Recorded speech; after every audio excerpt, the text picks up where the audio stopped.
So, sa mga hindi nakakaalam, isa nga pala akong movie rider or MC taxi.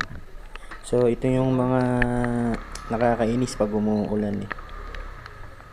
Yun na, suot ka ng suot ng kapote. Minsan hindi mo pa makita yung pasahero kasi nakasilong. So, ayun nga, ito yung mga isa sa mga suliranin ng isang MC taxi rider. So, yun lang. Ingat, RS lagi sa mga kagaya kong MC taxi rider dyan. So, patas lang yun. Ingat lagi sa biyahe. So, don't forget to subscribe at my channel. Bakbakid nyo TV.